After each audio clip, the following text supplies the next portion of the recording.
Okay, as I was saying, I probably have 30 hours, maybe more, between finding a transmission, bringing it back to the garage, taking it apart, inspecting all the pieces.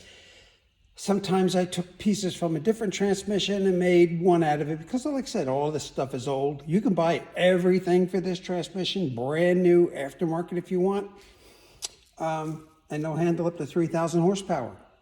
But it depends on how much money you want to spend on it. You know, for me, it doesn't make sense for me to spend that much money on what I'm doing.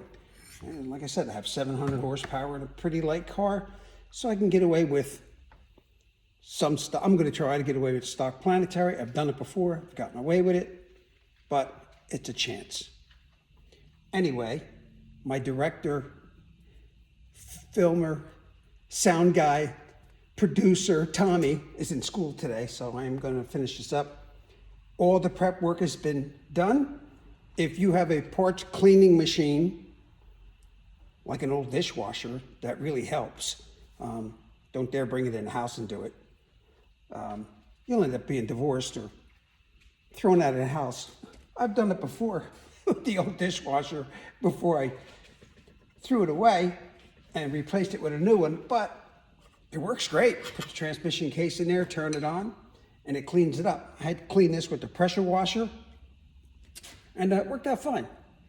So first we're going to install, like I said, I put the clutches in already, the reverse clutches. This is what they look like. You put in a steel.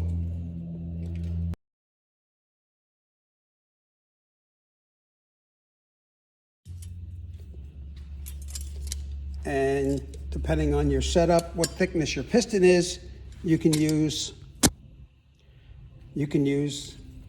4, 5, 6. I'm using 6 because I have 6 in the high gear drum, and that's what I'm going to use in the back. I have 6, and the clearances that I need work out good. 10 thousandths per clutch is what I'm doing.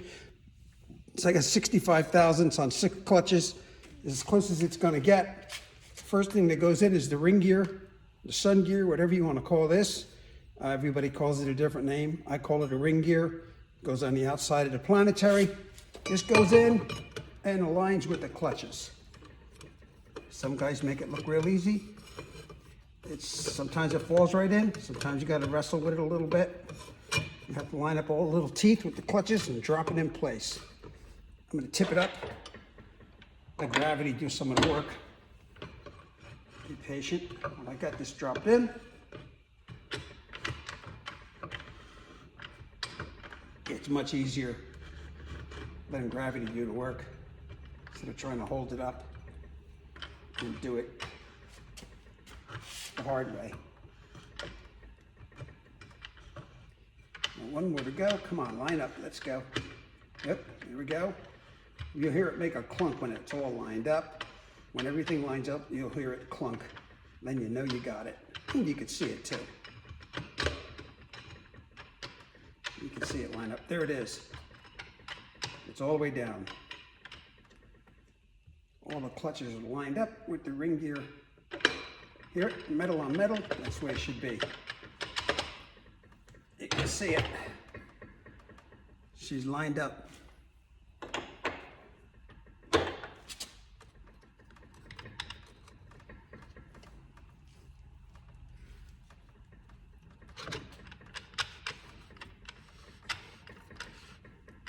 Let me get a flashlight and double check. You never check it enough. You always have to check. Your little light action here. Looks like all of the teeth are engaged. The gear is almost against the piston. Now we slide the planetary in. That's next.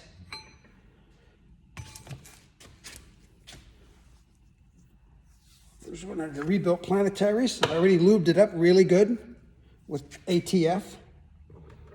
Slide this guy in. This looks real easy now because the hard work's done.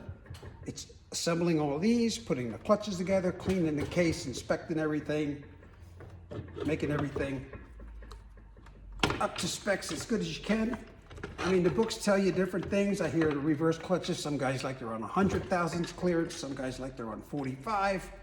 I'm going with the standard 10 thousandths per clutch times 6 clutches. I got it as close to 65, which is pretty darn good. You hear this guy is seated. Hear it? It's against the bearing inside. It's good to go. Very simple. Makes it look easy when it goes together. Next is the drum with the input shaft. I have the input shaft already installed in the drum, as you can see. It's in there. You can slide this in. These gears have to install with the sun gears. Okay, here we go. This goes in. It's gonna make me look like an idiot. It actually went right in. How about that? Wow. Let me tip it up and take a look inside and make sure it's okay with that needle, with the thrust bearing inside. Make sure it's seated properly, because if not, you got real problems, brother. Okay, put this back in. Get it seated into the wedding ring. I'll show you that in a minute. The old wedding ring.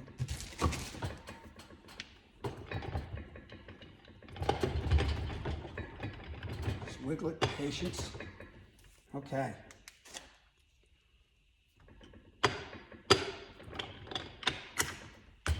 There it is. It's driven home. That's that. Next is the band. The band goes around this drum.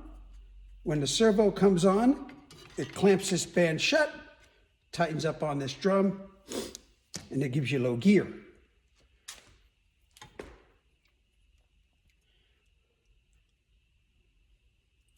Band's gonna go in right here like this. This has already been pre-soaked in transmission fluid. This is an old band, like I explained before. These are the ones with asbestos in them, and they just don't make them anymore. I have 3 of these old time guys, which are in excellent shape. Here is the foot, or claw, whatever you want to call it. Everybody calls it a different thing. This is what engages. The servo pushes on this, and this pushes on the clutch, on the band. Tightens it up. So I'm just going to put this in next. Actually, I should put this one in first. This is the small piece. This is the engaging piece. I wrote up on it so I don't confuse it. This piece has to go up. Spin this around the other way. This way. There we go. I've done this 1,000 times and I still screw it up.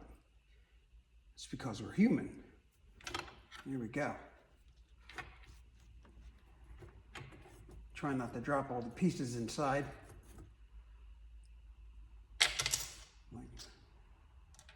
This will go in here like this. She's lined up. And this piece will go in.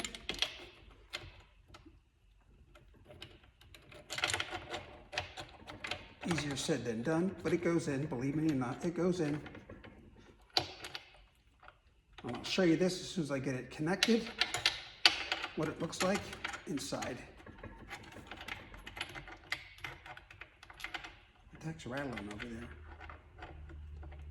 Something's banging around.